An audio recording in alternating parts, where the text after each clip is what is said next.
So let me give you just a little update as to where we are now. This morning, the city of St. Louis had over 275 cases. When you add the cases in St. Louis County and St. Charles County, we are well over 1,000 cases in just our little metropolitan area here. That's the seriousness of COVID-19 at this point. That's why we're asking all of you, stay home, stay 6 feet away from everyone else. And there's only one thing that can slow the spread of COVID-19. Only one thing, and that's our behavior. It's all up to us because there's no shot, there's no pill for it, there's no medicine for it. It's just our behavior. Our behavior is the only thing that can stop or slow the spread of COVID-19. And that's why we're being so serious about this with you. And I know it's tough. It's tough on you. It's tough on everybody to stay home, to stay away from your neighbors, to stay away from your relatives, and not to go out. But it really is necessary if we are going to flatten the curve and slow the spread of COVID-19. We are on a rapid escalation in the number of cases. We also know that there are people in our community who have COVID-19 who don't know, we don't know, they don't know, either because they don't have symptoms or because we just haven't had enough testing in order to determine it. So we're very wanting you to be very, very cautious. We're only about 10, 11 days into this stay-at-home order. It's difficult. Thank you all. This is going to go on for a while, and just so appreciate your cooperation. And I think everyone's getting a little bit used to it. When I go places, I notice that people are doing much better social distancing. But I know you got to go to the grocery store, make your list. Don't go more than once a week. Don't make it a family outing. One person from your family can go to the grocery store in most cases. So it just is really important to keep the number of people that are in our grocery stores and pharmacies down by only shopping once a week, or even better, once every 2 weeks, and by not making it a family outing, by just one person going, doing the shopping, getting home. So thank you all for that. We did release yesterday. We released new maps about where we have testing. We released a map by zip code. We released a chart that shows how many men and women have it. We released a chart that shows it by age group, how many people in their 20s, 30s, 40s, 50s have been tested and diagnosed with it. I think you'll find it interesting. Some of you will really want to get into the data. Others of you might just take a cursory look at it. But if you want to just go to our website, the city website, which is STLOUIS, so St. Louis-mo.gov, right on the homepage, on the front page, you click on the COVID-19 tag, and it'll take you right to information, the latest information. This is a really great data presentation that's been done by our IT department, our planning department, and our health department. It will be updated daily. And so we appreciate their work because we know that you want to know. And it's important that we all know as much as possible, if for no other reason than for us to persuade you that this is really important for you to stay home. So that, I think, is key. Now, do we have any questions yet, Jacob? We do have some questions. Okay. Some of them are related to COVID-19. Some of them are not. We'll start with COVID-19. One of your viewers, River, wants to know about unemployment benefits for people who've been laid off. Thank you, River, for that question. You probably know that last week, in the last few days, we've had more people apply for unemployment in this country than ever before in the history of our country. That shows you how serious this is. This is so hard on employees, so hard on workers. So you can apply for unemployment online. That's fairly easy to do. It's my understanding from talking to some other folks that the telephone lines, which you can also do it on the telephone, but that it's really hard to get through because they're pretty jammed up. So if you have been laid off or furloughed, apply for your unemployment. You will, through the federal stimulus package, get the regular state of Missouri unemployment, which is a little over $300 a week, but $600 more from the federal government. So around $900 a week is the maximum unemployment. So it's supposed to go on for up to 4 months. I hope within that period of time you find another position or you're called back to work so that you don't run out of unemployment benefits. But it's important. You've got to apply for your unemployment, and the best way to do it is online, if you can do that. Mike is watching, and Mike wants to ask you about lawn care and construction workers, about whether they're exempt under the stay-at-home order and why. Lawn care is exempt, and it's exempt because if we all just let our grass grow really high, then that becomes a public health issue also for vermin and bugs and that sort of thing. So it is important to keep your grass cut. And if you cut it yourself, that's great. Good exercise. But if you don't, it's important for someone to be cutting your grass. You're going to keep going? Okay. I'm going to keep going on that. So construction was the second part of that question. Yes, construction is still allowed. And the reason construction is allowed is that for the most part, construction is outside and construction workers are at least 6 feet apart. We recommend that they wear masks, wash their hands, that sort of thing. But for example, there's work going on right now on Highway 44.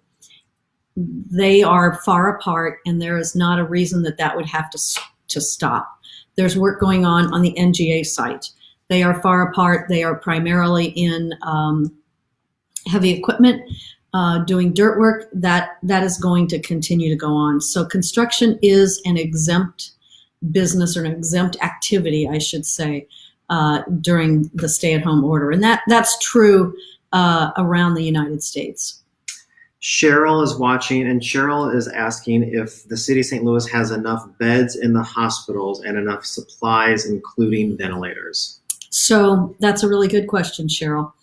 And that is a question that we are working with our hospitals on every day. Frankly, our hospitals are taking the lead on that. They have stopped elective procedures. They have not keeping people in the hospital any longer than absolutely essential. And they are trying to save hospital beds for potential COVID-19 cases. Sorry, that was my phone that went off. And so we have enough beds right now. If we can slow the spread, flatten the curve, we may continue to have enough beds. But we are looking at, the Corps of Engineers has been in St. Louis. We are looking at big facilities that can serve as temporary hospitals if we need them in a few weeks. And it is not an impossible situation. I mean, we just may need them. That's why we keep talking to everyone about staying at home. Someone who you know, Lashana Lewis, is watching. Hi, Lashana. Lashana is asking about the difference between N95 masks that first responders wear versus cloth masks that someone else might wear. What's the difference, and are you recommending at this point that members of the public wear masks? So the N95 mask is, I used to have one in here, I would show it to you, but it's a sort of hard surface. And that is what doctors and nurses use in hospitals often. And we have a lot of people that are using those, and those are the more serious masks where nothing goes through them. But there's also what I call, and I think a lot of people call, surgical masks. And you'll see a lot of people wearing those. They are made out of a soft fabric that you put behind your ears, covers your mouth. I'll go, we have one here. I'll go get one and show that one to you. We are not requiring anyone to wear surgical masks yet. I have heard that CDC has said that, well, maybe that's a good idea when you go out and go to the grocery store. It's been reported to me that someone was at Schnucks yesterday, I think it was, and they said many people, maybe even 75% of the people there, were wearing that softer version, that surgical mask. So I haven't been to Schnucks or the grocery store in a little while. My husband has. So, but this weekend I have a couple things that I need to get only once a week. So we will see, and I will probably wear a surgical mask. So a couple of questions about this that are all tied to our parks and our playgrounds. Mm-hmm. Melanie wants to know, are you going to consider reopening any of our more than 70 playgrounds? Not right now, Melanie. We can't consider reopening the playgrounds right now. I will tell you, this is becoming a challenge for us because people are regularly taking down the tape and taking the signs. And so every day we go out, our parks employees go out and sort of try to re-tape off a lot of our playgrounds. It's just not safe for your kids to be on these playgrounds. The virus is said to live on plastic or the metal playground equipment for more than a day. And so it's just not safe. And right now, we'll lift it at some point, but it's not right now. And I'm sorry for that, but it's for our own good. So Greg and Gina are asking, I think, the same question. Are you going to close our city parks, including Forest Park, like St. Louis County announced yesterday? At this time, we don't have a plan to close city parks. We have 109 city parks. We're lucky that we have all those parks. 6 of them are major parks. And what you will see that we have done is we have closed the roads to cars in our major parks. Now, Forest Park, we haven't closed all of the roads. We've closed some of the roads on the interior of the park so that people can continue to walk in the park and still socially distance. I will tell you this, so this is which side goes out? I think the blue side goes out. I think the blue side goes out. I think. Okay, so not going to wear this long while I'm talking to you, but this is the surgical mask. So back to parks. I don't want to close parks, but I do want you all to please socially distance in parks.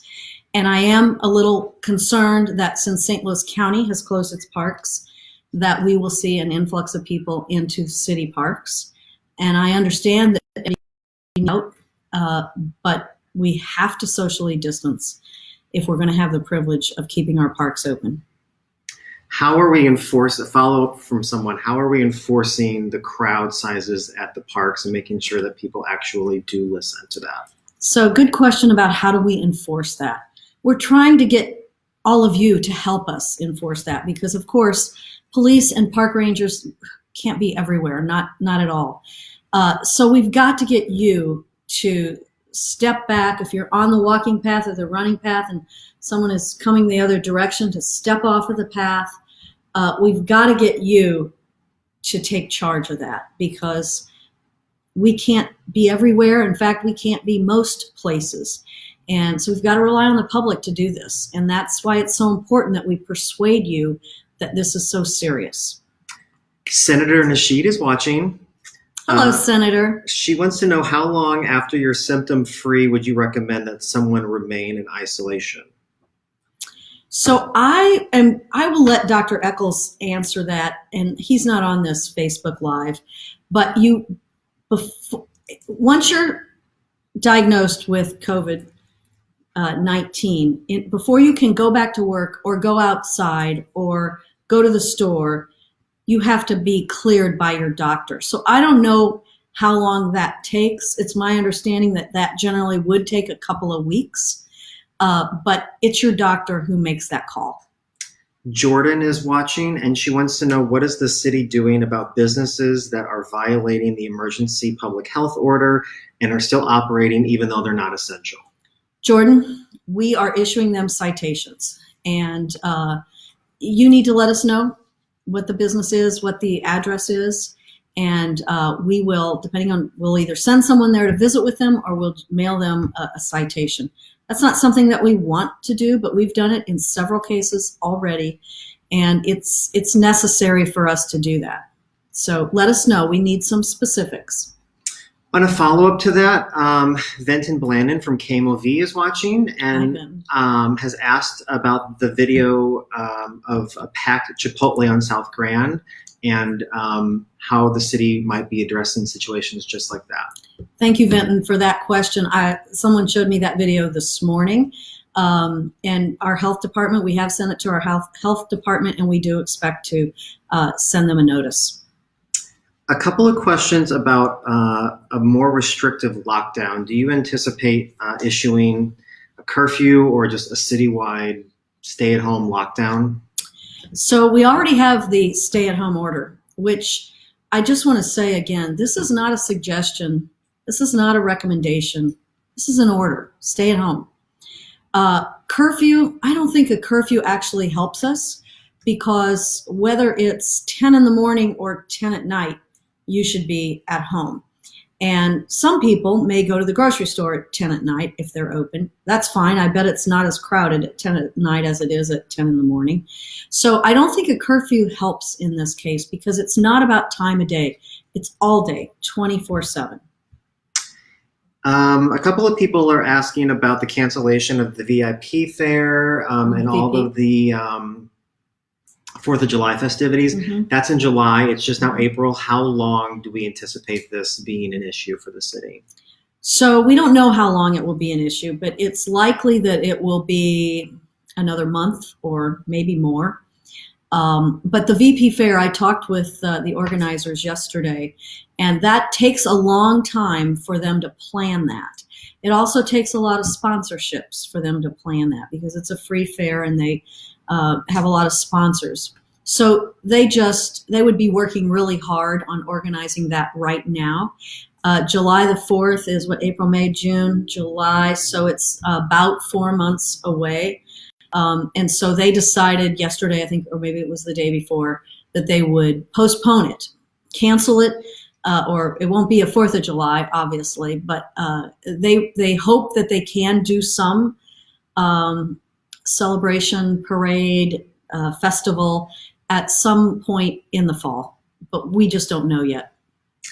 Ryan is watching, and Ryan has a question about the impact that you think COVID-19 and the stay-at-home order is going to have on crime and whether shootings are up or down.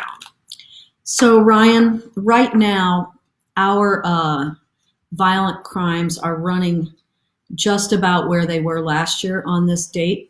I get a list every morning of that. And so for a while, it seemed like some of the violence was reduced, but I'm not seeing that within the last few days. I would hope that it is, but we don't know that yet. We have a lot of questions about how the city is taking extra precautions to ensure the health and safety of people who are being detained in both of our jails. Yes, thank you for that question. So a couple of weeks ago, maybe 3 weeks ago by now, we put in a policy of no visitors in jails, and that has helped. The other thing that we're doing is we have a low jail population right now. We are in both of our facilities, we are around 750. And so we do have the room to keep people more spread out in jails. We are also, anyone who comes in new today, tomorrow, is screened, temperature taken. They call it fit for confinement. So that's being done because you don't want to introduce it into the jail. And frankly, there have been a lot of people that the judges and the circuit attorney have decided can be released from jail. And that's part of the reason our population is down. That's highly controversial. But our population is down, and we're trying to make sure that we don't introduce COVID-19 into our jails. Melanie's watching, and she wants to know what are some of the ways the city is supporting all of the students who are not going to school right now until at least the end of the month or close to the end of the month. Thank you, Melanie. Yes, it's completely possible that kids might not even go back to school this semester. And so the city is supporting SLPS and our charter schools and our parochial schools with the things that they need. They have a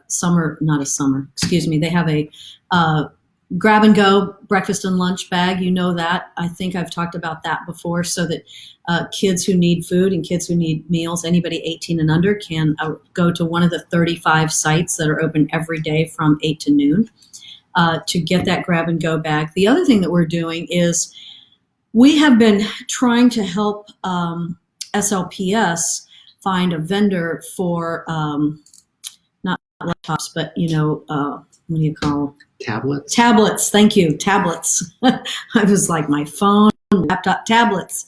And so that some kids who don't have access to that at home, and there are a number of them, can have access to the internet learning and be able to keep up somewhat. And so we are working with them right now. We've found a source for that. We believe we have a gentleman who works in the mayor's office, who is the director of technology, and he has been working hard to try to find resources for our school system, the kids in our school system who can continue some learning at home. So a couple of questions about it being Lent season and Palm Sunday and Passover and various church services that are coming up, and how that might all play into our order restricting social gatherings and events to no more than 10 people. That is a really hard question, but the order of no gatherings more than 10 people also applies to churches. We don't want you to get sick. We don't want your neighbors to get sick or fellow church members to get sick. And so those churches cannot have those services, at least with more than 10 people at them. And it's a very big hindrance. And I know that will be very difficult, not just for churches, but for parishioners as well. But this has to apply to church as well. You may have all heard the story of a church choir. It wasn't here in St. Louis. In fact, I don't remember exactly where it was. I saw this on the news, but it was a big choir, and they were singing and exhaling out a lot, and they were all standing close together. Something like 75% of those choir members ended up positive for COVID-19. You can't do it. Sorry, but I'm going to have to forego those services this year. Margaret's asking about our unhoused population in the city of St. Louis and the ways the city is working to support them and ensure their health and safety. Mm-hmm. We are working very hard to get additional beds available. We know that there are beds available right now. We have been working with a gentleman named Pastor Mike, and he has a number of beds available. But one of the things that we ultimately want to do is, you don't want a lot of people in a shelter. You want fewer than normal. And so we have 2, maybe 3 locations that by Monday, I think, we will be able to announce some real specifics on at least one of those locations, maybe 2, and so that we can make sure that we have a place. You need a place for folks who are unhoused people who are healthy. You need a place for unhoused people who are quarantined. In other words, it appears that maybe they may have been exposed and they need to be separate from one another. And then, of course, you need a place for unhoused people who are positive for COVID-19. And they need medical services, and many of them need a lot of medical services other than just COVID-19. But it's very serious, and it's a really difficult situation to be in. One of our biggest difficulties is not in finding the places.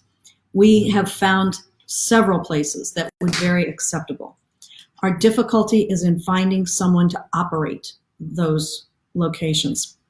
We have a lot of not a lot. We have good homeless service providers in our region, but they're often operated with volunteers, and their volunteers are not volunteering much right now. A lot of volunteers are older. So any of you who are younger who would be willing to volunteer, I know these existing shelters would love to have your help. And so we are trying to find operators for these locations, because it's not just about the location. Have to also have services there for people and try to connect people with housing. So we have we have about a lot of it figured out, but we're still trying to get some folks to operate. A couple of zip code questions. What was your takeaway after seeing it mapped out based on where the positive cases are in the city of St. Louis?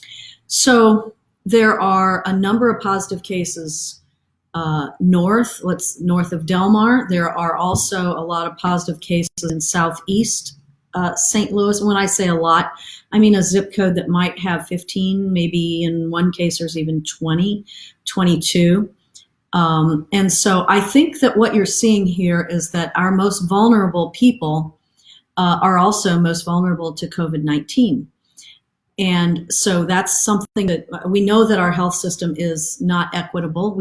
That was true before COVID-19 and even more true now. One of the things that I have done is gotten 2 new testing sites open in the city of St. Louis. One of them opened yesterday. It's an Affinia site at 1717 Biddle. And that is open for, I'm going to give you the phone number here in a second. That is open for folks that are not patients of Affinia. You don't have to be a patient of theirs, but you do have to go through the screening. And the phone number there is 314-833-2777. And that is at 1717 Biddle, which is a little bit north of downtown. And then the second site, where you don't have to be a patient of that site, it opens on Monday, and that is at CARE STL Health Center, and that's at 5471 Martin Luther King. Again, you'd have to have a screening, 314-367-5820. So we do have the testing sites. Of course, there's also a site at the corner of Clayton and Boyle. That's a BJC site. And if you are a patient of one of the federally qualified health centers, you can go to the one that you normally go to, call them. And then if you don't have any of that, call our health department, 657-1499, because you may need to be tested. So lots of questions, like 5 people are asking, Mayor, about a statewide stay-at-home order. Why hasn't the governor done it? What have you asked him to do, and how beneficial do you think that would be? So as you know, the governor has not yet issued a statewide stay-at-home order. I have personally asked him to do it. The business community has asked him to do it. I am hopeful that that will be forthcoming soon, because I do think it's really important. And it's important because of how fluid our society is. You know, there are people in Lincoln County who work in St. Charles, St. Louis County, or even downtown, or people in Washington County so we are back and forth between jobs and homes. And so the exposure really the stay-at-home order really needs to be statewide in order to prevent exposure. And I'm hoping we get one very soon. A lighter question. What about dog parks in the city, and do you have any plans on shutting those down? You know, I've been asked that question. I don't have a dog right now myself. I think as long as you can stay 6 feet apart, we're going to keep the dog parks open. It's kind of like the regular parks, but you really got to stay 6 feet apart. Can you help people understand why there is not enough tests available to the city of St. Louis and all of the places that need them? There's not enough tests because the federal government, frankly, didn't prioritize these tests early enough, in my opinion. And the first batch of tests that came out were faulty in some way, had a problem with them. So they had to start over and redeploy other tests. And what you see happening in New York, Chicago, Detroit, New Orleans, San Francisco, Los Angeles, other areas of the country, is that the cases are going up so fast that the tests have never caught up. And, you know, I probably when this is over, I'll say when, we'll probably have lots of kits around, but the manufacturer of those tests has not caught up. It's my understanding that we should be using a federal order, which would be like what we might use during military time to really make everybody make these tests to flood the market with them, but that has not happened. We also know that when the state, for example, state orders tests, everybody orders tests, but they often get diverted to other areas that are considered more critical. And so it is, there aren't enough tests to go around. A few more questions. The city and county's stay-at-home order is currently set to expire on April the 22nd. Do you anticipate extending that, and what impact will that then have on all of the school districts in the region who are closed through that date as well? So I'm going to go back for just a minute to tests, and then I'm going to go to this question. When you're fighting a battle, there's an old saying, you have to go to war with what you have. And that's where we are with this testing situation. We don't have the tests. We haven't been able to get them. And that's why we have to make assumptions that folks who have symptoms, that there are many more people out there who have symptoms. We have to assume that they are COVID-19 positive. And we have to fight it in such a way that we can tamp down the spread even without it. So enough on testing. Now, the question was, do I think the stay-at-home order will be extended? I think it's very likely that it will be extended, but we have not made that decision right now. We are going to make that decision based on science and based on data. And in another week or two, the 22nd is not quite 3 weeks away. And in another week or two, we will know more, and we'll make the decision then about whether or not to extend it. And if we do decide to extend the order, how long would we extend it for at that time? Now, you ask, what effect does that have on schools? Not a direct effect, but I would expect that our schools will follow that lead. And we just need a little more data. We've only been dealing with this less than 3 weeks in the St. Louis area. And we learn more every day. This is a very fluid and fast evolving situation. And so we've got to wait a little longer and see what things look like. Where are you finding signs of encouragement during this dark and challenging time? Good question. Well, I find encouragement in seeing the 90% of people who are supposed to stay home are staying home. So I find encouragement in that. St. Louisans are good people for the most part. They're very concerned about this, and they are staying home. I also am, I don't know if this is encouragement, but I just want to thank the workers who are still working, our police officers, our firefighters, our ambulance drivers, the folks that pick up our trash. We've got to keep picking up the trash. And those are city workers that are out there working every day. We give them PPE, personal protective equipment, but they're out there picking up your trash because we can't let that pile up in the alleys. And so I'm encouraged by that. Our healthcare workers, I'm encouraged by that. The folks that are working at the grocery stores, these people are all still working very, very hard, harder even than normal. And they normally do work hard. But so I'm encouraged by that. And I'm encouraged that more people are taking it more seriously. And we just have to continue that. Okay, maybe final question. Shannon seems to enjoy your Facebook Lives and wonder if you will continue to do them even after COVID-19 is over. Shannon, I thought about that the other day. I don't know the answer to that. I like doing these. I do. It's a little bit, when I first started doing it, it's a little bit intimidating because, you don't want to look goofy on here, and you don't want to stumble over your words. And this is all impromptu. There are no notes for this. But I like doing them. So I don't know if I'll do them every Monday, Wednesday, and Friday after this. But it's certainly something I think to consider, because I like the ability to talk directly to folks. Can you take one more question, Mary? I can. I'm not in a rush. Pay increases for city employees have been in the news before COVID-19, and maybe this is a city worker. They're curious if we're still committed to that. So our city budget is taking a terrible hit. A very large portion of our city budget is based on the earnings tax that workers in the city pay. And when those workers are laid off or furloughed, we're not getting those earnings taxes. Our revenue just for this last quarter, which April, May, and June, will be down tens of millions of dollars. So the answer to that is we are struggling every day with this budget. We do have to make some changes, And we are looking at budget right now for this 3 months that we're in, and then we're also looking at the budget for next year. So I can't answer that question with any specificity. I wish that I could. I don't think any of us knew what a huge impact COVID-19 would have on our communities. We saw it happening in China, and then but China's a long ways away, right? We've seen other pandemics over the decades, Ebola, SARS.